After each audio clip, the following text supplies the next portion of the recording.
గతంలో అలిపిరి పోలీస్ స్టేషన్లో chain snatching కేసులో ఇన్వాల్వ్ అయ్యి ఈ మధ్యకాలంలోనే జైలు నుంచి తిరిగి వచ్చి పోలీసులకి మా సమాచారం చెప్పారనే కారణంతో తారక రామనగర్లో దిలీప్ అనే వ్యక్తి ఇంటిపైన దాడి చేసి బెదిరించి ఈయన విషయానికి సంబంధించి ఇది కేసు నమోదు చేయడం జరిగింది రేణిగుంట పోలీస్ స్టేషన్లో.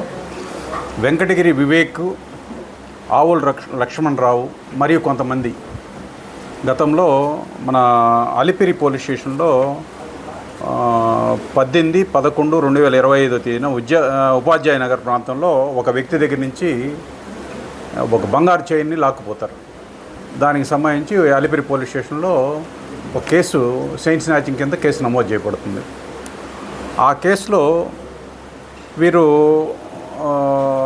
వీరి కోసం ఒక ప్రత్యేక బృందాలు వచ్చినప్పుడు తారక రామనగర్లో వాళ్ళ దగ్గర ఉన్న ఆధారాలు చూపిస్తే ఇతను తారక రామనగర్ నివాసి దిలీప్ అనే అతను వివరాలు చెప్తాడు.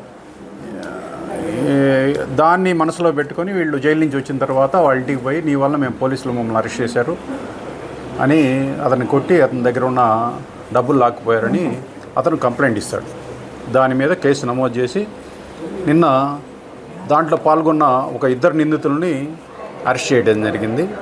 వాళ్ళ పేర్లు వెంకటగిరి వివేక్, ఆవుల లక్ష్మణరావు. వీళ్ళు కరకంబాడి పంచాయతీ తారక రామనగర్లో ఉంటారు. వీళ్ళపైన ఇప్పటివరకు దీంతో పాటు 2వ కేసు ఇది. అంతకుముందు చైన్ స్నాచింగ్ కేసు ఉంది. వీళ్ళ మీద నిఘా కోసము షీట్లు ఓపెన్ చేయడం జరుగుతుంది. అట్లనే వీరు కోర్టు నుంచి వచ్చిన తర్వాత మండల ఎగ్జిక్యూటివ్ మేజిస్ట్రేట్ దగ్గర బౌండరీ చేయడం కూడా జరుగుతుంది మంచి ప్రవర్తన కోసం.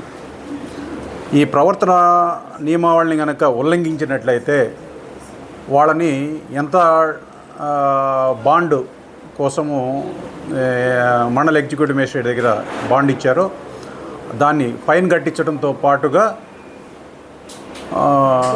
రిమాండ్ కూడా ఇవ్వడం జరుగుతుంది.